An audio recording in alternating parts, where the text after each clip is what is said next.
Welcome to Endoscopy on Air 2020.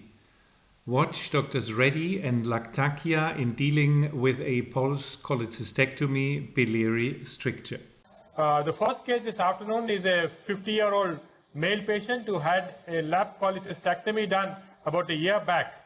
Following lap cholecystectomy, he developed a benign biliary stricture in the hilar region, underwent plastic stents 2 or 3, and subsequently these stents were removed. He didn't respond very well to his plastic stents because he got back his strictures and came back with cholangitis.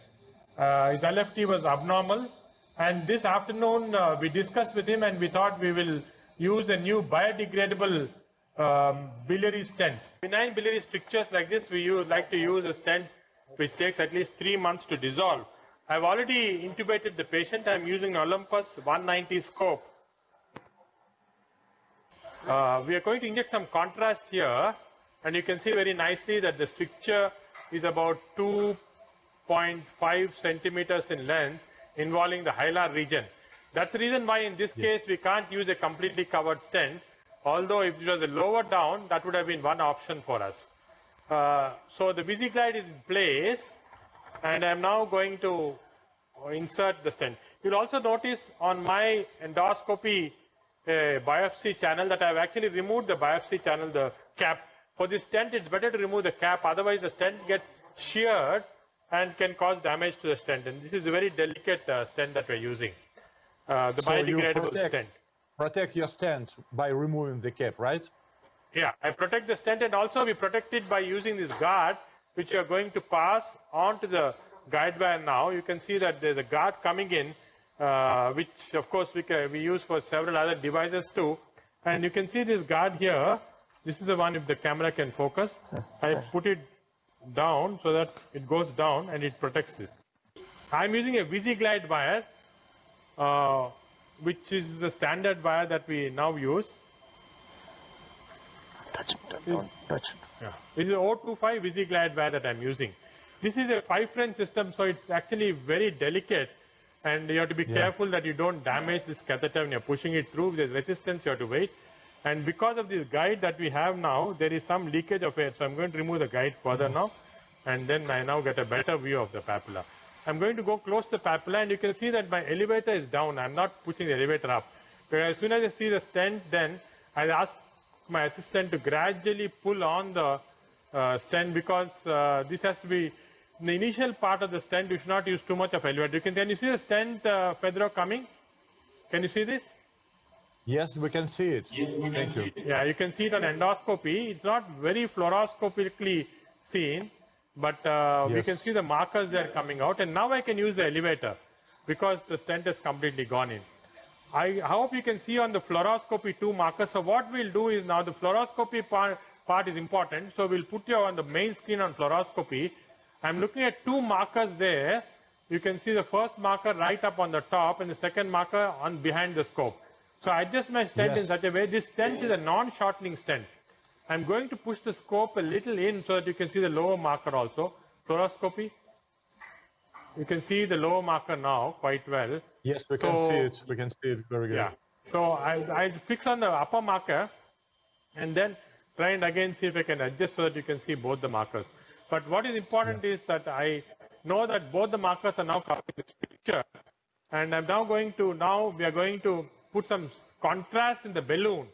And this has to be done slowly. This comes in 2 diameters, Dr. Sandeep said, 8 and 10. We have selected 8 for this. Now we're going to slowly put contrast. And as I'm putting contrast, the balloon tends to move inside. So I'm going to hold it here with my hand here. And you can see very nicely both the markers now. So there's no holding mechanism for this stent. We just have to have it. You can see now the waist opening up slowly. And you can see that a little more stent is down than up. The reason there is because it's high up stricture. I don't want to put the balloon too much into the intrahepatic radicals.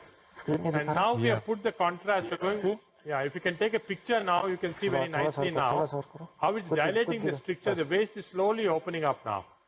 Now it's very important that what happens is with this stent, when you actually put the contrast, it doesn't completely open sometimes. It takes a little time. We normally keep it for a minute. And even if the waist doesn't go off completely, it doesn't matter. because over a Awesome. period of 24 hours, the stent opens up completely because this is has got some expansion strength also. So we are now going to increase the contrast a little more. It's also important not to put in too much contrast to rupture the balloon, because then what happens is this material is broken very easily and then the efficacy is lost. Or of course, Yes. it should not be too less. So it's very important balance. And now you can see it's nicely opening up. We are going to keep it for a minute. The other important practical point is to deflate the balloon.